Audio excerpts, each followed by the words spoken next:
এদিক তাকান, টেলিভিশন দেখতে দেখতে টেলিভিশনের সাথে অভ্যাসে সেট হয়ে গেছে, এখন টেলিভিশনে গোনা মনে হয় না।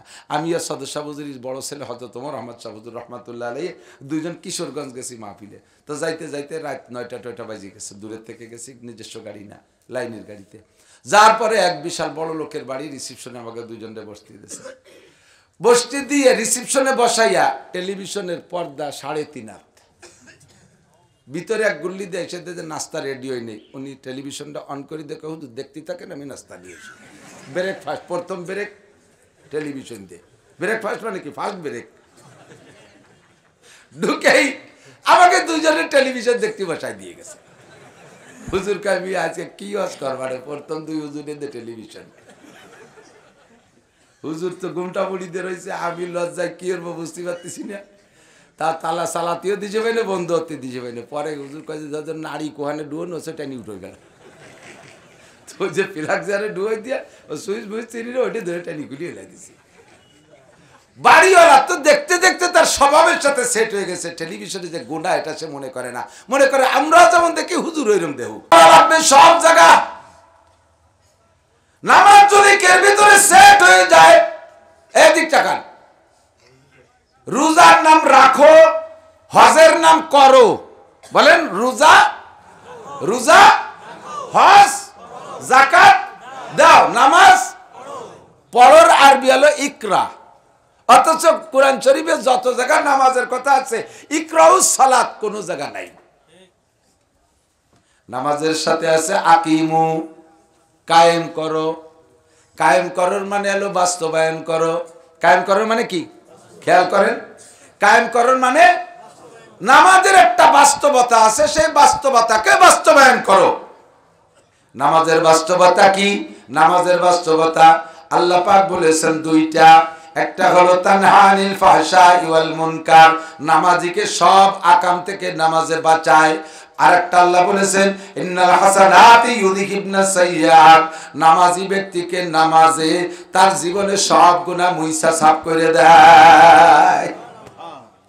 নামাজি ব্যক্তির আমলনামাকে নামাজে পরিষ্কার করে ধুয়ে মুছে সাফ করে দেয়। ইন্নাল হাসানাত জামা মুআন্নাস সালেম, সব নেক কাজের স্বভাব হলো ইউযহিবনাস সাইয়্যাত, নেক কাজে গুনাহগুলো মুছে নষ্ট করে দেয়, গুনাহ সাফ করে দেয়। আল্লাহ বলেছেন এইটা। আর নামাজের ক্রিয়া, নামাজের বাস্তব, আমার দিকে ওদিক, নামাজের বাস্তবতা, নামাজের রেজাল্ট। নবী পাক বলেন মান হাফাজা আলাস সালাওয়াত আকরামাহুল্লাহু বিখামসি খিসাল, যে ব্যক্তি নিয়মতান্ত্রিক 5 ওয়াক্ত নামাজ পড়ে, আল্লাহ তাআলা তাকে 5টি পুরস্কার দান করে। 1 নম্বরে ইউরফা আনহু যিকুল আইশ, নামাজি ব্যক্তির দুনিয়ায় কোনোদিনও অভাব হবে না। রাজা অভাবে পড়তে পারে, শিল্পপতি অভাবে পড়ে যেতে পারে, আকিস সাহেবের সম্পদ শেষ হয়ে যেতে পারে, আর ওই সালমানের রহমানের সব শেষ হয়ে যেতে পারে, বাংলাদেশের সব ধনীদের সম্পদ শেষ হয়ে যেতে পারে, 1000 বিঘা জমির মালিকের জমি শেষ হয়ে যেতে পারে। নামাজি ব্যক্তির ভাতের অভাব হবে না, নামাজি ব্যক্তির অভাব হবে না। বিশ্ব নবী বলেছেন আল্লাহর আল্লাহ থেকে যাই না। 1 নম্বরে ইরফান যিকুল আইশ, 2 নম্বরে আযাবুল কবর, নামাজি ব্যক্তির কবর আযাব হবে না। 3 নম্বরে ইউতিহিল্লাহু কিতাবাহু বিয়ামিনিহি, নামাজি ব্যক্তির ডান হাতে হাসরের মাঠে আমলনামা দেওয়া হবে। 4 নম্বরে ওয়া আবরু আলা সিরাতিকাল বাক, নামাজি ব্যক্তি 30,000 বছরের পথ পুল সিরাত। আরে বন্ধু, জীবন ভরে শুনেছেন, একটু অন্তর দিয়ে শুনেন, চুলের চাইতে চিকন আর হীরার চাইতে ধার, ধরার জন্য কোনো বাস নাই। পায়ের নিচেরটা দুর্বল হলে, ধর্নাটা শক্ত হলে, কোনো মতে ঝুলতে ঝুলতে হলেও পাশে চলে যেতে পারবো। ওদিকে ধর্না বলতে কিছু নাই। পায়ের নিচে চুলের চাইতে চিকন, হীরার চাইতে ধার, 30,000 বছরের পথ পুল সিরাত। এই নামাজি ব্যক্তি বিদ্যুৎ গতিতে পার হয়ে চলে যাবে। পুলসিরাত পার হওয়ার পরে বিশাল ফাঁকা মাঠ, বেস্টে খুঁজে পাচ্ছেন না, আপনার বেস্টে কোন দিক রাস্তাঘাট পাচ্ছেন না, ও জায়গা করে ট্রাফিক লাইটে তার কাছে শুনে যাবেন, এমন দুশ্চিন্তায় পড়া লাগবে না। নবী পাক বলেন ওয়ায়াদখুলুল জান্নাতা বিগাইরি হিসাব, নামাজি ব্যক্তি বিনা হিসাবে জান্নাতি। আল্লাহু আকবার।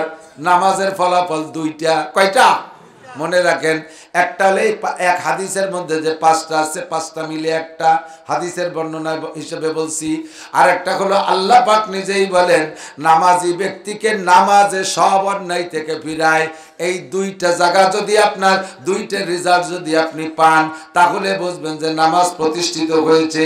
এবার এই নামাজের প্রতি নামাজ সম্পর্কে আল্লাহ বলেন আকিমুস সালাত, নামাজ প্রতিষ্ঠিত করো, কায়েম করো। এই নামাজটা আপনার ব্যক্তিগত বডির ভিতরে আগে কায়েম করেন, আগে আপনার বডির মধ্যে কায়েম করেন। নামাজ যদি আপনার চোখের মধ্যে কায়েম হয়ে যায়, খেয়াল করে না, নামাজ যদি আপনার চোখের মধ্যে কায়েম হয় তাহলে আপনার চোখ দিয়ে কোনোদিন টেলিভিশন দেখতে পারবেন না, আপনার চোখ দিয়ে ফেসবুক আর ইউটিউবের ল্যাংটা ছবি দেখতে পারবেন না, আপনার চোখ কোনো পরনারীর দিকে তাকাবে না, পরের সুন্দর দালান কোঠা গাড়ি বাড়ি জায়গা জমির দেখে আপনার চোখের মধ্যে লোভ আসবে না। এই নামাজ আপনার চোখের মধ্যে কায়েম হলে সব জায়গা থেকে আপনার চোখরে কন্ট্রোল করবে। যখন আপনার চোখ খারাপ জায়গা নজর করার থেকে কন্ট্রোল হবে, বুঝবেন যে আপনার নামাজ চোখের মধ্যে কায়েম হয়েছে, কিন্তু জবান এখনো কন্ট্রোল হয় নাই। জবানে চুরা টাকা খাইতে মনে করে, চুরা ডাকাতি করা টাকা খায় জিহ্বায়, মদ খায় জিহ্বায়, গাঁজা খায় জিহ্বায়, বিড়ি খায় জিহ্বায়, হারাম খায় জিহ্বায়, সুদ খায় জিহ্বায়, ঘুষ খায় জিহ্বায়, অকথ্য ভাষায় গালাগালি করে জিহ্বায়, গীবত শিকায়ত কথা বলে জিহ্বায়। নামাজ আপনার চোখে কায়েম হয়েছে, খারাপ জায়গা চোখ যায় না, কিন্তু এখনো জিহ্বা কন্ট্রোল হয় নাই, বুঝবেন যে আপনার জিহ্বার মধ্যে নামাজ প্রতিষ্ঠিত হয় নাই। কিছুদিন পড়তে পড়তে জিহ্বা কন্ট্রোল হয়ে গেছে, হারাম খাবো না, কথা কন না কেন? হারাম হুজুর বলে মাইয়াত বলি মা বাইনা রাহিহে ওয়া মা বাইনা রিজলাইহি আজমাল্লাহুল জান্নাহ। হে আমার বন্ধু যুবকরা, তোমরা একটু লক্ষ্য করে শোনো, বুড়ো গেওয়াজ আমি কোনোদিন করি না, কারণ বুড়োরা এমনি মুনিশি হয়ে গেছে, হাত পায়ে বল নাই, হাঁটুতে জোর নাই, কোমরে বাহু বল সব শেষ হয়ে গেছে, ঠ্যাং একখান কবরে চাকা একটা পাংচার হয়ে গেছে, দাইয়ে পায়ে মুনিশি হয়ে গেছে, ভালো হয়ে গেছে। এখন আর বুড়ো গেওয়াজ লাগবে না, সমাজের আনটা ধরে উঠো আর নামাও তোমরা, হাসিনেরে উঠো খালেদারে ডুবো, খালেদারে উঠো হাসিনেরে ডুবো, তাই যাই করো সব তোমরা করো, যুবকরা করো, সমন্বয়ক তোমরা, তোমরা ভালো হলে সমাজ ভালো। এই জন্য তোমাদেরকে বলি আল্লাহু আকবার, আমার দিক তাকান, তোমার নামাজটারে চোখের মধ্যে কায়েম করো, তারপরে তোমার জবানের মধ্যে কায়েম করো। হুজুর কয় মা ইয়াজমাল লিমা বাইনা লাহিহি ওয়া মা বাইনা রিজলাইহি আজমাল্লাহুল জান্নাহ। মাত্র দুইটা অঙ্গের জিম্মাদারি নাও, অনলি দুইটা। কয়টা? আরে কথা কয় না, 200, 2000, 2, যত কঠিন হোক, 2 তো একটা দুটি কি, এতে কি হবে, যত কঠিন হোক। আরে ওগের সাথে রাগারাগি ওরে নুরা আমাকে ব্যবসা না, ওরা যদি এই না হতো তাহলে এত দেশের এত বক্তাকে পাতেন কয়তে, এই ক্যামেরা লাগাও ছিলেন তো আপনারা বক্তাকে চেনেন, আমাকে এত বক্তা এনে আইছে কয়তে, এই মোবাইলে ওয়াজ শোনে, ওকে যদি চালাতে না দেন বাড়ি যে কালকে কি শুনবেন, ওকে নিয়ে বেশি বিরক্ত হলেন না, একটু শরীর নড়ে বসলেই তো হলো, ওই ওকে খেসার তল যে কাইতে শোনেন। অঙ্গ কয়টা? দুইটা। গোটা জান্নাতের জামিন হয়ে গেলেন বিশ্ব নবী, বলেন সুবহানাল্লাহ। আরে ভাই, আল্লাহর নবী যদি কেন জান্নাতের জামিন হয়, আপনি কি মনে করেন, আপনি কি এখানে জান্নাত বলে আপনার কোনো চিন্তা থাকা দরকার আছে? তৎকালীন সমকালীন প্রেসিডেন্ট প্রধানমন্ত্রী যারা থাকে, তারা যদি কোনো যুবকের চাকরির দায়িত্ব নেয়, তাহলে তার চাকরি নেওয়ার কোনো চিন্তা করা লাগে না। আমাদের সেই সময়কার প্রধানমন্ত্রী শেখ হাসিনা টুঙ্গিপাড়া আইসে আইসে কৌতূহল যাচ্ছে যে সপ্তাহে উঠলাম, ব্যানে তো উঠলাম না, এক ব্যানার আইতে তো ব্যান কার্ড নিয়ে দিই, ব্যানে উঠে টুর্নাবাড়ির মধ্যে তো করছে, কয়েকদিন পর সে ব্যানালার বিমান বাহিনীতে চাকরি হয়ে গেছে। তো প্রধানমন্ত্রীর সাথে সোয়া লাগলেও বিমান বাহিনীতে চাকরি হয়, ঠিক না?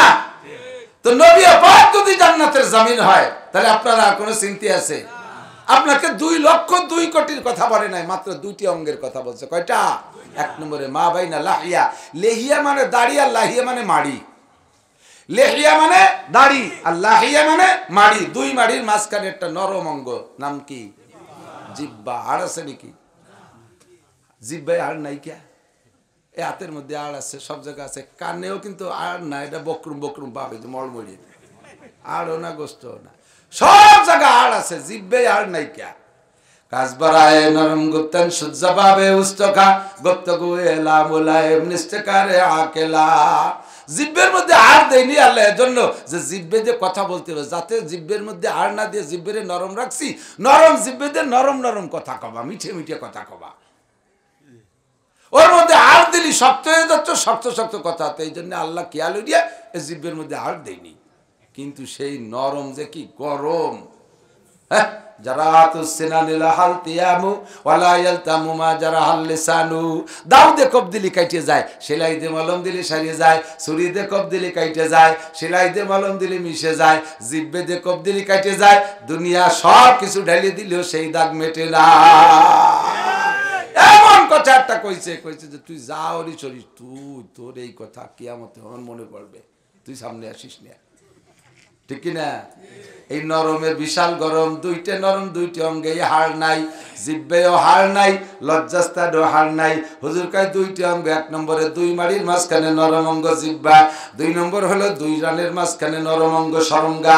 এই দুই নরমরে যদি তুমি নরম রাখতে পারো, দুই নরমরে গরম হতে দিবা না, এই দুই নরমরে যদি নরম রাখতে পারো, তাহলে আমি তোমার জান্নাতের জামিন হইয়া গেলাম। অকথ্য ভাষায় গালাগালি করিস না যুবক, একটা অকথ্য ভাষায় গালি দিলে 40 বছরের ইবাদত নষ্ট হইয়া যায়।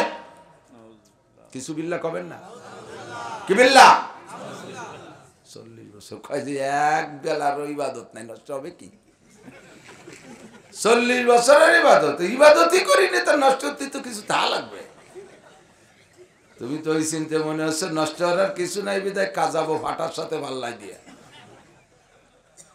তুমি ও কথা ভাবে নিশ্চিন্তে বসে থেকো না। 40 বছরের ইবাদত নাই, নষ্ট হতে পারবে না। নষ্ট হলে যে পরিমাণ ক্ষতি হয়, সম পরিমাণ গুনাহ দিয়ে তোমার আমলনামা ভরিয়ে দেবে এক এক গালিতে। মালিকের কাছে ব্যবস্থা আছে না নাই? জিব্বের মালিক কে? আপনি তো বলবেন না, স্বীকার করবেন আল্লাহকে। আলাম না যে আল্লাহু আইনাইন ওয়া লিসানা ওয়া শাফাতাইন, তোর দুটো চোখকে আমি দেই নাই, তোর আব্বা মা দিয়েছে। তোর জিব্বাকে আমি, তোর জিব্বার ঠোঁটকে আমি দেই নাই, আমি আল্লাহই দিয়েছি, তোর আব্বা মা দেয়নি। তা আমার দিয়া অঙ্গরে তোর ইচ্ছে মতো ব্যবহার করিস কে? ওর মধ্যে একটু নামাজরে কায়েম কর, জিব্বের মধ্যে নামাজরে কায়েম কর, চোখের মধ্যে নামাজরে কায়েম কর, তাহলে দেখবি তুই নামাজের ফলাফল পাবি। নামাজের ফলাফল কি? রিজিকের অভাব হবে না, আর সব গুনার কাছ থেকে ফিরে আসা যাবে। কথা কন ঠিক ঠিক? আল্লাহু আকবার। মাইয়াজমাল লিমা বাইনা লাহিয়াইহি। আজকে থেকে কয়েকজন মানুষ একটু প্রতিজ্ঞা করেন, যারা কাজাকাজি করেন না তারা করেন। আর আরে ভাই কেন কাজাকাজি করবো কেন? রাগ আপনি হন, হুজুররাও কি রাগ হয় না? হ্যাঁ, তাই হুজুররা তো রাগ যে কোনোভাবে তো হজম করিয়ে ফেলতেছে, কাজায় না তো, আপনি কাজান কে?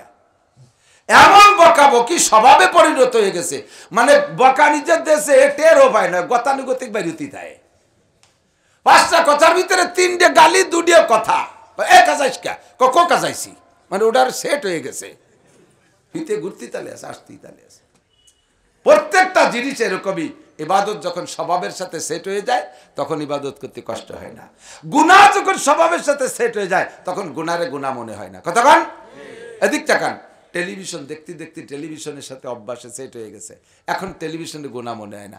আমি আর সদর শাহ হুজুরির বড় ছেলে হযরত ওমর আহমদ শাহ হুজুর রহমাতুল্লাহ আলাইহি দুইজন কিশোরগঞ্জ গেছি মাহফিলে। তো যাইতে যাইতে রাত 9টা বাজে গেছে, দূরের থেকে গেছি, নিজস্ব গাড়ি না, লাইনের গাড়িতে। যার পরে এক বিশাল বড় লোকের বাড়ি, রিসিপশনে আমাকে দুইজনে বসতে দিয়েছে। বসতে দিয়ে রিসিপশনে বসাইয়া টেলিভিশনের পর্দা 3.5 হাত, ভিতরে এক গুল্লি দিয়ে এসে যে নাস্তা রেডি হয়ে নেই। উনি টেলিভিশনটা অন করে দেখে হুজুর দেখতে থাকেন, আমি নাস্তা দিয়েছি। ব্রেকফাস্ট, প্রথম ব্রেক টেলিভিশন দিয়ে। ব্রেকফাস্ট মানে কি? First break. ঢুকেই আমাকে দুইজনের টেলিভিশন দেখতে বসায় দিয়ে গেছে। হুজুর কামি আজকে কি ওয়াজ করবারে, প্রথম 2 হুজুরের দিয়ে টেলিভিশন। হুজুর তো ঘুমটা মুড়ি দিয়ে রয়েছে, আমি লজ্জায় কি করবো বুঝতে পারতেছি না। তা তালা সালাতিও দিছে পাইলে, বন্ধু হতে দিছে পাইলে। পরে হুজুর কাছে যাদের নারী কোহানে ডুয়োন ওসে টানি উঠে গেল। তো যে প্লাগ জারে ডুয়ে দিয়া ও সুইচ বুইচ চিনি ওইটা ধরে টানি গুলিয়ে এলাই দিছি। বাড়িওয়ালা তো দেখতে দেখতে তার স্বভাবের সাথে সেট হয়ে গেছে। টেলিভিশনে যে গুনাহ এটা সে মনে করে না, মনে করে আমরা যেমন দেখি হুজুর ওইরকম দেহ। ওর বন্ধু বান্ধবদেরকে আনি ওইরকম ব্রেক করাই, ওই জায়গা আমাকে দিয়ে ব্রেক করাইছে। এরকমই সব জায়গা দেখবেন। একজন আলেমের স্ত্রী কখনো একজন দিনদার মানুষের স্ত্রী রাস্তায় বিনা বোরকায় যাইতে পারবে? পারবে? একজন আলেমের বাড়ি বেড়াতে যাবেন, জীবনে কোনোদিন হুজুরের বউরে দিয়ে হুজুর বলবেন না যে আমার এই যে বন্ধু আলেমরা আছে, তুমি খানা পরিবেশন করো। টেবিলি দস্তারখান বসাই দিয়ে হুজুর অন্য বউরে দিয়ে মাইয়েরে দিয়ে এই খানা পরিবেশনে দেবে? অথচ জেনারেল পাবলিকের বাড়ি গেলে বন্ধু বান্ধবদেরকে বসাই দিয়ে উনি বুড়ো ঠাউর ওই জায়গা চেয়ারে শীতে রয়েছে, বউরে আর মায়েরে কাছে তোমরা খানা পরিবেশন করে, আর সব আমার ক্লোজ ফ্রেন্ড। এই ক্লোজ ফ্রেন্ডকে নাম লাগাই দিচ্ছে বউরে দেড় মাইয়ের দিয়ে খেদমত করতি। কয়েকদিন পরে ক্লোজ ফ্রেন্ড কয়েকজন ওর বোর আর ওর মাইয়ের ক্লোজ ফ্রেন্ড হয়ে গেছে, ওটা আদাড়ে রাটি হয়ে গেছে। আমি দুধি মিশে গেছে, আদাড়ে রাটি আদাড়ে চলে গেছে। এইভাবে অভ্যাস হয়ে গেছে যখন, তখন আমরা হুজুররাও কোনো বাড়ি গেলি ও লোক এসে কয় হুজুর আপনার বাবি একটু আপনার সাথে মুসাফা করবে। এ দাতালরে কি অনেক তুলে লাই চুতিয়া করে দিদি, বাবি আমার সাথে মুসাফা করবে। গুনাহ যখন স্বভাবের সাথে সেট হয়ে যায় তখন গুনারে গুনাহ মনে হয় না। নেকির কাজও যখন স্বভাবের সাথে সেট হয়ে যায় তখন নেকির কাজ করতে কোনো কষ্ট হয় না। সেম কোয়ালিটি অফ মোটরসাইকেল চালানো, এদিক তাকান। মোটরসাইকেল যারা চালান এখন ভালো চালান, শুরু করছেন যে সময় সে সময় মোটরসাইকেল চালাইতে গেলে সব কিছু একটা মনে হইয়ে করা লাগছে না। এখন ক্লাস করতে হবে, এখন ব্রেক করতে হবে, এখন গিয়ার দিতে হবে, তারপরে উল্টো পাল্টা হয়ে যায়, ক্লাস করতে যে ব্রেক চাপা হয়ে যায়, গিয়ার দিতে যে ব্যাকে গিয়ার পড়ে যায়, এরম হয় না? সিগন্যাল লাইট জ্বালাতে যে হরেন বাজি ওঠে, এটা ওটা কত যাবে একটা মনে হইয়ে করা লাগছে। যখন চালাইতে চালাইতে 2 বছর চালাই একবারে ইজি হয়ে গেছে, এখন আর কোনোটা মনে করা লাগে না। মোবাইলের সাথে কান বাদাই যে কায় তো এই কেউ প্যারালাইসিসের রুগী পঙ্গু, এই প্রতিবন্ধী এটা কাটছে, মোটর সাইকেল চালাচ্ছে, ওর ভিতরে হরেন দিয়া, ওর ভিতরে গিয়ার করে, ওদিকে কথা হচ্ছে কিন্তু ফোনে লাখ লাখ কোটি কোটি টাকার ব্যবসা আছে, এই পাশে কায় তুইয়া, এর ফাঁকে মোটর সাইকেলের কোনোটা মনে করা লাগতেছে না, অনায়াসে হইতে তালে আছে। শরিয়াত যখন তবিয়ত বান যায়গা, শরিয়াত যখন আপনার স্বভাবের সাথে সেট হয়ে যাবে তখন আপনার কোনোটাই কষ্ট হবে না। দাড়ি রাখলেও বিরক্ত লাগবে না, টুপি বললেও লজ্জা করবে না, জুব্বা বললেও খারাপ লাগবে না, পাগড়ি বললেও গরম ঠেকবে না, মেসাক করতে গেলে ইজ্জত যাবে না, দস্তরখান বিছিয়ে খানা খাইলে আপনার সম্মান যাবে না। কতক্ষণ? আর যখন যতক্ষণ পর্যন্ত অভ্যাসে পরিণত হবে, সেই অভ্যাসে পরিণত না হবে ততক্ষণ পর্যন্ত আপনার সুন্নতে আমল করতে গেলে খালি লজ্জা লজ্জা। বড় একটা জামা গায়ে দিয়ে দাড়ি চাচা মানুষ জুব্বা একটা বড়াই দিয়ে পাগড়ি বেঁধে দিয়ে লজ্জাতে বাইরে তুই বাড়তে যায় না। কি এই রে বন্ধু মহলে যাবি, এই জুব্ব গাই দিয়ে কি রে যাবো, ঠিক না? এক মহিলা কয় হুজুর আমার ইমান আছে। কিভাবে বুঝলে? কয় আমার লজ্জা আছে। আর হাদিস দেখছি সেদিনকে, আল হায়াউ শুবাতুম মিনাল ঈমান, যার ইমান, যার লজ্জা আছে তার ইমান আছে। আমার লজ্জা আছে, এই জন্য বুঝছি আমার ইমান আছে। কিরকম লজ্জা? তুই দিয়ে ভেবে বেহায়া ঘুরিস, বোরকা টোরকা পরিস না। কই ওই সেই জন্যই তো বোরকা ভর্তি আমার দারুণ লজ্জা করে, বোরকা ভর্তি ভীষণ লজ্জা করে। তো লজ্জা থাকলে ইমান আছে, সেই হিসেবে বুঝছি আমার ইমান আছে। কত কায়দার মানুষ যে দুনিয়ায় আল্লাহ বানায় রাখছে। যার বোরকা পড়তে পড়তে অভ্যাস হয়ে গেছে, হাজারো গরমের ভিতরে বোরকা ছাড়া বাইরে যাইতে পারবে। আর যার অভ্যাস হয় নাই, সে কোন অবস্থাতে শীতের মধ্যেও বোরকা পড়তে পারবে না, ঠিক না? চোখে আপনি কন্ট্রোল করেন, কন্ট্রোল একবার হয়ে গেলে খারাপ জায়গায় এমনিতেই যাবে না। জবানরে আপনি কন্ট্রোল করেন, আজকে থেকে পাক্কা প্রতিজ্ঞা করে নেই জীবনে কোনোদিন মিথ্যা কথা বলবো না। খারাপভাবে ডেবে যাব তবুও মিথ্যা বলবো না। আল কিযবু উম্মুল খতা, মিথ্যা হলো গুনার মা, মিথ্যা গুনার মা। আল কিযবু উম্মুল খতা, এই কথাটা মনে রাখবেন, খেয়াল রাখবেন। ছোট ছোট কথা সময় সময় মনে রাখবেন, কাজে লাগবে। আল কিযবু উম্মুল খতা, মিথ্যা কথা হলো গুনার মা। কেন বলা হয়েছে মিথ্যা রে গুনার মা? কয় মার পেট থেকে যেমন ততোধিক সন্তান প্রোডাকশন হয়, বের হয়। একটা মিথ্যা কথার পেট এরকম 10টা মিথ্যা কথা বের হয়, 100 মিথ্যা কথা বের হয়। একটা মিথ্যারে সাপোর্ট দিতে অনেক মিথ্যা লাগে, ঠিক না? আপনারে পাঠাইছি, জানতো দেখি আসেন তো। সে খালেদা জি আসার কথা ছিল, নোয়াপাড়া আইছে নাকি, ওই যুবকরে পাঠাইছি। ও যাইয়া ব্রিজের এই ভাষাতে চলে আইছে, যাই নেই গোড়া পর্যন্ত। আইসে কয়ে গেছিলি? তাহলে কি কবে গেছিলাম, এই শুরু হলো মিথ্যা। তারপরে কি কি দেখলি? এরপরে যা কবে সব মিথ্যা, যেটা কবে সেটাই মিথ্যা। কারণ ওবারের যা জিজ্ঞেস করে সব তোর কোয়া লাগবে। হল ওরে 30টা ভ্যান বাড়াইতে ফাটাইছে, তার কথা কোয়া লাগবে না, যা বলবে সব মিথ্যা। এই জন্য মিথ্যার নাম হলো উম্মুল খতা, সমস্ত গুনার মা মিথ্যে কথা। আপনার জবান যখন কন্ট্রোল হবে নামাজ পড়তে পড়তে, তখন বুঝবেন যে জবানের ভিতরে আপনার নামাজ কায়েম হয়ে গেছে। এই জিহ্বায় কখনো হারাম খাইতে চায় না, জিহ্বায় হারাম খাইতে চায় না। আমার দিক থাকেন ভাই, আপনারা মুরব্বীরা কন্ট্রোল হন, তাহলে সন্তান ভালো হবে। মা বাবার যদি হারাম কার অভ্যাস হয়, ওই মা বাবার সন্তান কখনো ভালো হওয়ার আশা করা যায় না। আর মা বাবা যদি হারামকে পরিহার করে চলে, কখনো হারাম জিহ্বায় দিতে চায় না, ওই বাড়ির ছোট্ট ছোট্ট গেদা নেদা বাচ্চারা পর্যন্ত পরের জিনিস ধরবে না। একেবারে চাক্ষুষ প্রমাণ। আমার ছোট মেয়েটার বয়স তখন বছর 4 বয়স। আমার পাশের বাড়ি, আমার স্বাস্থ্য ভাইয়ের বাড়ি আম গাছ, রাস্তার উপরে আম গাছ, রাস্তার পাশে, রাস্তার উপরে ওই গাছের থেকে একটা আম পড়ছে, ছোট এরকম একটা বড় একটা আম, পাকা টকটকে। ছোট মানুষ 4 বছরে পোলাও, ও খুশিতে নিয়ে যাবে না? আমি দেখতেছি দূরে দাঁড়াই, আমিও সাথে নাই, ওই জায়গায় দিয়ে হাইটে যাইতে যে আমটা পাইয়ে ওই আম নিয়ে সেই বাড়ি যে বলতে, কাকি এই যে আপনাকে গাছের আম পড়ছে। ওর কাকি বলতেছে, মা তুমি পাইছো, তুমি নিয়ে যাও। কারণ আমার কাছে অনেক আম আছে, এটা আপনাদের। সে নীতি উনিও রাখবে না, আর ও না দিয়ে ছাড়বে না, পরে ও থুয়ে থুয়ে চলে এসেছে, আপনাকে তো আমি নেবো কে? আমি কান্দি দিছি দেহে। আল্লাহ আল্লাহ, তুমি তাকওয়া পরহেজগারি, এগুলো তো সন্তানরা মা বাবার কাছ থেকে শেখে। এর আমার ছোট ছেলেটা মঈনুদ্দিন, বয়স তখন 2-2.5 বছর, ল্যাংটা, সে সময় প্যান্ট ট্যান্ট পরে না। বাড়ির ভিতরে আমার পেশাবখানা, আমি যে পেশাবে বসছি, এমনি বদনা নিয়ে যায় অন্যদিন। আজকে বাড়ির মধ্যেই তো আমার বাড়ি, অন্য কোনো শরীক সংসার নেই, আমার একাই বাড়ি, বাউন্ডারি ওয়াল আছে। তো ওই টিউবওয়েলের গোড়ায় বদনা রয়েছে, বদনায় পানি রেখে আমি পেশাব করিয়ে তারপরে পানি নেবো। বাড়ি তো আর নেই, কেউ ছেলেপেলেরও নেই। তো ওই ছোটটা বাড়ি, আমি পেশাবে বসা, আমার ওই মঈনুদ্দিন, ও তো ল্যাংটা, আটটি একটু পারে, 2-2.5 বছর বয়স, বদনাটা পেটের সাথে বাঁধায় টানতে টানতে আমার পিছনে নিয়ে তুইছে। আমি পিছনের দিক তাকাই, আমি ভাবছি যে ওর মা রেখে আসলো নাকি, পিছনে তাকাই দিয়ে যে আমার মঈনুদ্দিন কথাও বলতে পারে না। আমি বুঝ নিলাম ও যা ও বসছে যে আব্বু অন্যদিন বদনা নিয়ে যায়, আজকে নেয় নাই, তাহলে বদনাটা আমি দিয়ে আসি। কথা বল, এটা হলো মুরব্বীদের কাছ থেকে সন্তানদের প্রশিক্ষণ। এক স্বাস্থ্য ভাই এসে কয়, বাড়ি ছোট ছেলেটা যে কি হবে, ও মরবে, মরিয়ে যাবে, বাঁচবে না। পোলাপান বেশি চালু চঞ্চল মুরব্বীরাই কয় না, উরে বুদ্ধি 2 বছরই তা কি মনে হয় বাঁচবে না। এ স্বাস্থ্য ভাই এসে কয়, বাড়ি ছোট ছেলেটা যে কি হবে, ও মনে হয় বাঁচবে না, মরিয়েই যাবে, কোন জায়গায় হঠাৎ পড়িয়ে যাবে। কি বুদ্ধি? কয় যে সেদিন আমি ডাঙ্গায় গেছি, সে বিড়ি নীতি মনে নাই, বালিশির তলেতে সেই বিড়ি আমার দৌড়ে যে দিয়েছে, যে কি হবে। আমি কই যে কি হবে বোঝো না, ও তুমি বিড়ি খাও, গাঁজা করবে। আগের হাতে যায়, মাছের আলতার ফাইসতে ফাইসতে যায়, ঠিক না? আর ইদানিং প্রমোশন হচ্ছে, বাপে সিগারেট বিড়ি খায়, মা সিগারেট খায়, মা সিগারেট খায়, হাজার হাজার হয়ে গেছে।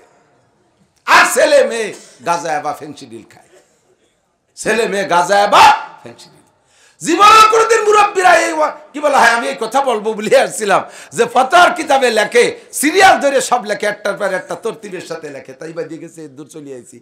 আর কিছু লাস্টে যে কিছু মশালা থাকে যেগুলো কোনো শিরোনামের অধীনে দেয় না, তার নাম হলো বাবুল হাজরে আলে বাহা, এলোমেলো খুচরো খুচরো মশলা, যেটা যখন মনে আসে সেটা সেরকম। আজকে ওয়াজটা সে বাবুল হাজরে আলে বাহার মতো করবো বলে নিয়ত করছি, যা মনে আসে তাই কব, সমাজের সমস্যা যা যেখানে যা আছে। আল্লাহু আকবার। মা বাবা বিড়ি সিগারেট খায়, ছেলে মেয়েরা মদ গাঁজা খায়। আমাদের মুরব্বীরা সাক্ষী দেন, আপনাদের ছোটবেলায় আপনাদের মারা, আপনাদের বাপরা, দাদারা আপনাদের মা দাদিদেরকে কি নাম ধরে ডাকতে শুনছেন? আশা করি শোনেন নাই। যদিও বাপরা বা দাদারা, মুরব্বীরা, পুরুষরা মহিলাদেরকে নাম ধরে ডাকছে, কিন্তু মহিলারা কি স্বামীরে নাম ধরে ডাকতে শুনছেন? জীবনেও শুনছেন? একথা কি কল্পনাও করা যায়? এদানিং হয়েছে স্বামী স্ত্রী দুজন নাম ধরে ডাকাডাকি। আরে বোন নাম ডলি, স্বামীর নাম নান্টু, ডলি আর নান্টু, এরা দুটো ওই কাকরে। প্রথম তো বিয়ের পরে কিছুদিন ছেলে মেয়ে নেয় না, এই কথা মৌলানা আব্দুর রাজ্জাক শাহ হুজুর, শাহ হুজুরের খাস খলিফা আব্দুর রাজ্জাক শাহ হুজুর রহমাতুল্লাহ আলাইহি খাদেমুল ইসলাম জামাতের জেনারেল সেক্রেটারি ছিলেন। এইভাবে এই হাসি খুশির ভিতরে ক্লাসের মতো ওয়াজ করতেন, বড়রা জিম ধরে শুনতো। যশোরে হুজুর ওনার বয়ান স্টেজে বসে শুনতেন। তো উনি বলতেছেন যে ইদানিং নিউ স্টাইল হয়েছে, নিউ ফ্যাশন, যে স্বামী স্ত্রী উভয়কে নাম ধরে ডাকার ভিতরে একটা ক্রেডিট, একটা স্টাইল। বিয়ের পরে 4-5 বছর ছেলে মেয়ে নেয় না, আগে তো আল্লাহ দিত, ইদানিং আল্লাহ দেয় না, নিজেরা নেয়। সেগুলি কোয়া লাগে। মুরব্বীরা বলেন, আপনাদের কাছে যদি জিজ্ঞাসা করি চাচা ছেলে মেয়ে কি, আপনারা বলবেন যে আল্লাহর মাল আল্লাহ 10টা ছেলে মেয়ে দিছে, এরকম কয় না? আল্লাহর মাল আল্লাহ 12টা দিছে, আল্লাহর মাল আল্লাহ 13টা দিছে, আল্লাহর মাল আল্লাহ আমার বাড়ি ভাটাই দিছে। আর ইদানিং ছেলেদেরকে বিয়ে দেওয়ার পরে জিজ্ঞেস করবেন, বাবা তোর যদি 5 বছর আগে বিয়ে দিয়ে নিয়ে আসলাম, তোর হাতে তো কিছু দেই নিয়ে, কিছু হইচই নেই। কয় না এখনো নেই, আর 2 বছর পরে নেব। ওর আব্বারে আল্লাহ দেশে আর ও নিজেই নেয়। সব পাল্টে গেছে, খোদার গজব, ঠিক না? আল্লাহু আকবার। আব্দুর রাজ্জাক সাহেব হুজুর বলেন 4-5 বছর বিয়ের পরে পরে সিদ্ধান্ত নিয়েছে একটা নেবে, তা একটা নেছে, ছেলে একটা নেছে, একটা ছেলে দিয়েছে। তো ছেলে বয়স যখন একটু একটু বড় হচ্ছে, কথা বলা শিখতেছে, ও তো ওর স্বভাব কি, মা বাপ যা বলা বলি করে তাই শেখে না সন্তানরা। এই জন্য বিশেষ করে সন্তানরা মায়ের ভাষাটাই শেখে, যার কারণে ভাষার নাম মাতৃভাষা। ভাষার নাম কি? বাপের ভিটায় বসবাস করি, বাপের গ্রামে থাকি, অথচ ভাষার নাম মাতৃভাষা। সন্তানরা মায়ের ভাষা শেখে বেশি। বাপের বাড়ি নড়াইল যশোর আর মার বাড়ি নোয়াখালী। আপনি আপনার বাচ্চারে তুই আপনি চলে গেছেন সৌদি আরব, 2 বছর পরে এসে দেখবেন যে ছেলে তোর মার মতো কথা কয়, পানিরে হানি কয়, ওই মার কাছ থেকে হানি শিখছে, ঠিক না? তো স্বামী স্ত্রী দুইজন যা যা বলা বলি করে, মা বাবা সন্তানে তো তাই শেখে। ছোট ছোট বাচ্চারা বাড়ির ভিতরে দেখবেন প্রথম সন্তান যারা হয়, ওই ছেলে মেয়েরা ওর মারে, ওর চাচারা ফুফুরা ওর মারে ভাবি কয়, ওর মারে ভাবি কয়। অ্যাক্সিডেন্ট আছে না নাই? অনেক বাড়ি আছে না? ওর বাপরে ওর চাচারা মেবাই কয়, ওর বাপরে মেবাই কয়। তো স্বামী স্ত্রী দুইজনে একে অপরের নাম ধরে ডাকে, নান্টু আর ডলি। ছেলেও একটু বড় হইয়ে কথা বসা ফুটতিছে, মা বাপরে আব্বা মা কয় না, নান্টু কয়ে ডাহে, ডলি কয়ে দেয়। বাড়ির মধ্যে ডাহে ডাহে, বাইরে যখন মার্কেটে যায় সে সময় মারে কয় ডলি, বাপরে কয় নান্টু। লজ্জাতে দুই দিয়ে খুন হয়ে যাচ্ছে, কি হলো, কোন গজবে পড়লাম। কারণ বাড়ি এসে দুইজন মুজাকারায় বসছে। মুজাকারা আছে না, তবলিগা লাগে বিগত কারগুজারি আলোচনার নাম হলো মুজাকারা। মার্কেটে যাইয়া যা হয়েছে এর মুজাকারায় বসে বলতেছে যে কি এটা বেইজ্জতি কৌদি, ওরা তো আমার কাছ থেকেই শিখছে, এখন ওকে এই ভাষা পাল্টানোর উপায় কি? তো মহিলাকে তো বুদ্ধি একটু বেশি, আসানো বুদ্ধি কয় কিছুদিন আমাকে কষ্ট করা লাগবে, পরেও ঠিক হয়ে গেলে আমরাও ঠিক হয়ে যাবো। তুমি কিছুদিন আমার মা কতি থাও, আমি তোমার আব্বা বলতে থাই, ও শুনে শিহুক, পরে আমরা জায়গায় চলে যাবো। দরকার না। तन्हा शुद्धार दार पुंबा कुजाने हम एक दिले मन सदारे जू दिल कुजाने हम। নামাজ পড়ো কিন্তু এখনো সংসার তৈরি হয় নাই, তোমার সংসারের মধ্যে নামাজ সেট হয় নাই। আরে নামাজ পড়ো এখনো শরমগা কন্ট্রোল হয় নাই, তোমার লজ্জাস্থানের ভিতরে নামাজ কায়েম হয় নাই। নামাজ পড়ো এখনো পরের মাল হাত দিয়ে ধরো, পরের মাল চুরি করো, তোমার নামাজ অন্য জায়গায় সেট হইলেও হাতের মধ্যে সেট হয় নাই। নামাজ পড়ো এখনো কলবের মধ্যে নামাজ সেট হয় নাই, বসে বসে ক্রিমিনালি আটাও, কারে দে কারে বাদায় দিবা, কারে দে গাঞ্জাম বাদাবা, এই বুদ্ধি মাথার মধ্যে কলবের মধ্যে আটাও। তোমার নামাজ অন্য জায়গা সেট হইছে, কলবার মাথার মধ্যে কায়েম হয় নাই। নামাজ তোমারে কন্ট্রোল করছে, তোমার চোখ ভালো করছে, মুখ ভালো করছে, হাত ভালো করছে, শরমগা ভালো করছে, পেট ভালো করছে, জিহ্বা ভালো করছে, পোশাক বানায় দিছে, মাথায় টুপি পাগড়ি ধরায় দিছে, সবই নামাজের বদৌলতে হইছে। এখন আপনি একা একা পারফেক্ট হয়ে গেছেন, আপনার একার বডির মধ্যে নামাজ কায়েম হইছে, কিন্তু বাড়ির কেউ নামাজ পড়ে না, বাড়ির কেউ শরীয়ত মানে না। আপনার নামাজ আপনার একার মধ্যে কায়েম হয়েছে, কিন্তু পরিবারের মধ্যে কায়েম হয় নাই। এবার আপনার একা কায়েম করলে চলবে না। আল্লাহ পাক বলেন কু আনফুসাকুম ওয়া আহলিকুম নারা, কু আনফুসাকুম ওয়া আহলিকুম নারা। আগে নিজে বাঁচো, বাঁচার পরে পরিবার পরিজনকেও বাঁচাও। কুল্লুকুম রাইন ওয়া কুল্লুকুম মাসউলুন আন রাইয়াতিহি। আল্লাহ নবী বলেন তোমরা সকলে রাখাল, সকলে রাখাল। যাকে যতটুকু রাখালির দায়িত্ব দেওয়া হয় তার থেকে কিয়ামতে ততটুকু রাখালি বুঝে নেওয়া হবে। রাখাল বোঝেন নাকি আমি জানি না, রাখাল বোঝেন। গরু পালতে জন্য আগে রাখাল রাখতো না বাচ্চারি করে, রাখালে গরু পালে, রাখালকে রাখালের কাছ থেকে সন্ধ্যাকালে আপনি গরুগুলো বুঝে নেন। 5টা গরু দিয়ে তোরে পাঠাইলাম, কয়টা গরু আনছিস? 4টে গরু আইনে গোয়ালি বানছেন, একটা গরু আপনি আনতে পারেন নাই। রাখাল মালিক আপনাকে কি ঘরে রাতের বেলা খাইতে দেবে? হেরিকেন ধরায় লাইট দিয়ে নামাই দেবে, যত রাত তোকে আমার গরু না নিয়ে আসবি না। যদি গরু না পাস তাহলে আগামী হাটে তোরে নোয়াপাড়ার হাটে বেশি গরু কিনবো। যে কটা আনছিস ওই কটা থাক। আপনি রাখাল, সংসারে রাখাল। আপনি কিয়ামতে একেবারে সুন্দর সাজে গুজে ব্যাটিং একটা মাথায় করে তবলিগি যান, সে ব্যাটিং সহ উঠছেন। হাদিস আছে তামুতুনা কামা তাহয়াউন ওয়া তুহশারুনা কামা তামুতুন। তোমার জীবন যাপন যেমন হবে মরণ তোমার তেমন হবে। আর মরণটা যে চেহারায় হবে, হাসরের মাঠে উঠাও সেই চেহারায় হবে। ব্যাটিং নিয়ে তবলিগ করেন, মরণটা তবলিগি চেহারায় হবে। কিয়ামতের ময়দানে ব্যাটিং নিয়ে উঠবেন, মরণটা হয়েছে আপনার দাড়ি দুড়ি, জীবন যাপন ছিল দাড়ি টুপি পাগড়ি সহ, মরণটা হয়েছে সেইভাবে, আপনি উঠবেন সেভাবে। আপনার সব কিছু কমপ্লিট। আপনি আল্লাহর কাছে যে বলবেন, আল্লাহ দেখো আমারে মানায় নাকি। আল্লাহ কয় তোরে তো খুব মানাইছে, তোর বউ ক, তোর মাইয়া ক। ওই ওগুলোর সাথে পারি উঠি নেই। শেষকালে গেছিল মেয়েটা গেছিল শিক্ষা সফর, হইতে ফিরে আসি নেই। আমি 3 চিল্লে গেছিলাম, ও জীবন চিল্লে চলে গেছে। বুড়ো সব কটারে নিয়ে আসবি বাড়িও, 5টার সাইডে আনছিস, ওই সাইডে থাক। আর সেই ছোটটা হারাই গেছে, ওই করে তালাশ করে নিয়ে গে। ছোটটা হারাইছে, ওই তালাশ করে নিয়ে আয়। কুল্লুকুম রাইন ওয়া কুল্লুকুম মাসউলুন আন রাইয়াতিহি। আমি কি বলি না, কু আনফুসাকুম ওয়া আহলিকুম নারা। মসজিদে যে নামাজ পড়তে যাইয়া সূরা ফাতিহা ছাড়া নামাজ হয় না। যে জায়গায় নামাজ পড়েন সূরা ফাতিহা ছাড়া নামাজ হয় না। লা সালাতা ইল্লা বিফাতিহাতিল কিতাব, তিরমিজি শরীফের হাদিস। সূরা ফাতিহা ছাড়া নামাজ হয় না। সূরা ফাতিহা পড়তে পারেন? পড়েন তো কি? আলহামদুলিল্লাহ।